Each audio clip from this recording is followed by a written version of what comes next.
എല്ലാവർക്കും പുതിയ വീഡിയോയിലേക്ക് സ്വാഗതം. ഇന്നത്തെ റെസിപ്പി തേങ്ങാക്കൊത്ത് വെച്ചുകൊണ്ട് നല്ല ടേസ്റ്റി ആയിട്ടുള്ള അടിപൊളി കടലക്കറിയുടെ ഒരു ഗ്രേവിയാണ് കേട്ടോ. നമ്മൾക്ക് ചപ്പാത്തിയുടെ കൂടെയും വെള്ളപ്പത്തിൻ്റെ കൂടെയൊക്കെ കഴിക്കാൻ പറ്റുന്ന കടല ഗ്രേവിയാണ് കേട്ടോ. പുട്ടിൻ്റെ കൂടെ കഴിക്കാൻ പറ്റുന്ന കടലക്കറിയല്ല, ഇതൊരു ഗ്രേവി പോലെയുള്ളതാണ് കേട്ടോ. നമുക്ക് വളരെ ഈസി ആയിട്ട് നമുക്ക് എങ്ങനെ ഉണ്ടാക്കിയെടുക്കുന്നതെന്ന് നോക്കാം. ഇതിന് വേണ്ടിയിട്ട് ഞാനിവിടെ എടുത്തിട്ടുള്ളത് 1/2 കപ്പ് കടലയാണ്. അത് നമ്മൾക്ക് 5-6 മണിക്കൂർ വെള്ളത്തിലിട്ടിട്ട് കുതിർത്ത് വെക്കാം. ഈ കടല നന്നായിട്ട് കുതിർന്നതിന് ശേഷം നമ്മൾക്ക് 2 കൊത്തി അരിഞ്ഞിട്ടുള്ള സവാളയാണ് കേട്ടോ അതിലേക്ക് വേണ്ടത്. പിന്നെ നമ്മൾക്ക് വേണ്ടത് ഇതിലേക്ക് ഒരു 2 തക്കാളി കൂടിയാണ് കേട്ടോ. നന്നായി പഴുത്ത തക്കാളി നോക്കിയെടുക്കണേ. ഇനി നമ്മൾക്ക് ഇതിലേക്ക് വേണ്ടത് അധികം എരിവില്ലാത്ത 2 പച്ചമുളകും ഒരു കൊച്ചു ഇഞ്ചി കഷ്ണം കൂടിയാണ് കേട്ടോ. അത് രണ്ടും കൂടി നമ്മൾക്ക് ചെറുതായി അരിഞ്ഞിട്ട് വെക്കാം. നമ്മൾക്ക് ഇതിലേക്ക് വേണ്ടത് 1/2 മുറി തേങ്ങാക്കൊത്താണ് കേട്ടോ. അതും നമ്മൾക്ക് ഈസി ആയിട്ട് തന്നെ തേങ്ങയിൽ നിന്ന് എടുത്തിട്ട് ചെറുതായിട്ട് അരിഞ്ഞിട്ട് വെക്കാം. ഇനി നമ്മൾക്ക് ഇതുപോലൊരു പാൻ എടുക്കാം. എന്നിട്ട് നമ്മൾക്ക് അതിലേക്ക് 2 ടീസ്പൂൺ സൺഫ്ലവർ ഓയിലോ അല്ലെങ്കിൽ ഏതെങ്കിലും വെജിറ്റബിൾ ഓയിലോ ചേർത്ത് കൊടുക്കാം.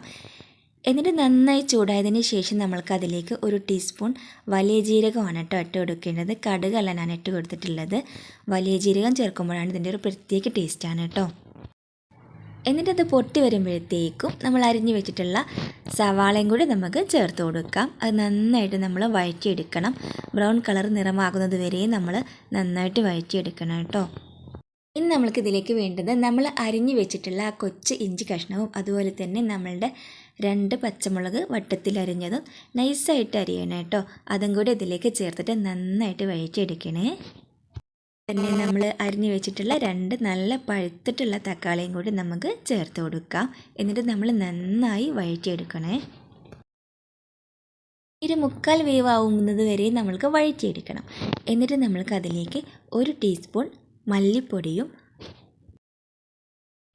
1 ടീസ്പൂൺ മുളക് പൊടിയും അതുപോലെ തന്നെ 1/2 ടീസ്പൂൺ മഞ്ഞൾപ്പൊടിയും ചേർത്ത് കൊടുക്കണേ. ഇനി മുളക് പൊടി നമ്മൾ നിങ്ങളുടെ എരിവിനനുസരിച്ചാണ്. നിങ്ങൾക്ക് കൂടുതൽ എരിവ് വേണമെന്നുണ്ടെങ്കിൽ ഒരു 1.5 ടീസ്പൂൺ മുളക് പൊടി വരെ ചേർത്ത് കൊടുക്കാം. 1/2 ടീസ്പൂൺ ഗരം മസാല പൊടി കൂടി ചേർത്ത് കൊടുത്തിട്ടുണ്ടായിരുന്നു കേട്ടോ. അത് വീഡിയോ മിസ്സായിട്ടുണ്ടെന്ന് തോന്നുന്നത്. ഇനി നമ്മൾക്ക് നന്നായി വഴറ്റിയതിന് ശേഷം ഈ ഉപ്പ് കുറവാണെന്ന് തോന്നുന്നുണ്ടെങ്കിൽ ഒരു 1/4 ടീസ്പൂൺ ഉപ്പും കൂടെ നമുക്ക് ചേർത്ത് കൊടുക്കാം. എന്നിട്ട് നന്നായി മിക്സാക്കി എടുക്കാം.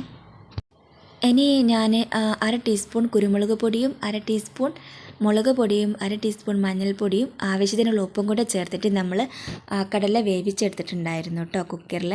ഇനി നമ്മൾക്കത് ഇതിലോട്ട് ഇട്ട് കൊടുക്കാം. ഇനി നമ്മൾ നന്നായിട്ട് എല്ലാം കൂടെ യോജിപ്പിച്ച് നന്നായിട്ട് വഴറ്റിയെടുക്കാം. നമ്മൾ ഒത്തിരി വെള്ളം ഒഴിക്കണില്ല കേട്ടോ. തീരെ വെള്ളം ചേർക്കാത്ത കടലക്കറിയാണ്. നമ്മൾ ആ എണ്ണയിൽ തന്നെ വഴറ്റിയെടുക്കുകയാണ്. ഇതിൽ നമ്മൾ സവാളയുടെയും തക്കാളിയുടെയും ഒക്കെ ആവിയിൽ കിടന്നിട്ടാണ് ഈ കടല വേവേണ്ടത്. ഒട്ടും വെള്ളം ചേർക്കുന്നില്ല കേട്ടോ. എന്നിട്ട് നമുക്കൊന്ന് ഒരു 2 മിനിറ്റ് മൂടി വെച്ചിട്ട് വേവിച്ചെടുക്കാം. കടലയ്ക്ക് ആവശ്യത്തിനുള്ള വെള്ളം ഈ ആവിയിൽ നിന്ന് തന്നെ ഇറങ്ങിക്കോളും. അതിലാണ് നമ്മളിത് വേവിച്ചെടുക്കേണ്ടത്. കുക്കറിൽ ആദ്യമേ വേവിച്ചെടുത്തതാണല്ലോ, അപ്പോൾ നമ്മൾക്ക് കുക്കറിൽ കൂടുതലായിട്ട് വേവാനൊന്നുമില്ല. ഇനി നമ്മൾ കൊത്തിയരിഞ്ഞ് വെച്ചിട്ടുള്ള തേങ്ങ കൂടെ ഇതിലേക്ക് ചേർത്ത് കൊടുക്കാം. നല്ലൊരു അടിപൊളി ടേസ്റ്റാണ് കേട്ടോ. ഈ തേങ്ങാക്കൊത്ത് കൂടെ ചേർത്ത് കൊടുക്കുമ്പോൾ കടലക്കറിക്ക് ഒരു അടിപൊളി ടേസ്റ്റ് തന്നെയാണ്. മിസ്സാവാതെ നിങ്ങൾ ചേർത്ത് കൊടുക്കണേ. എന്നിട്ട് ഒരു 5 മിനിറ്റ് നമ്മൾ അതിലിട്ടിട്ട് വേവിച്ചെടുക്കണം. എല്ലാം കൂടെ മിക്സ് ചെയ്ത് വരുമ്പോൾ നമ്മളുടെ കടലക്കറി ഗ്രേവി ഇവിടെ തയ്യാറായിട്ടുണ്ട്.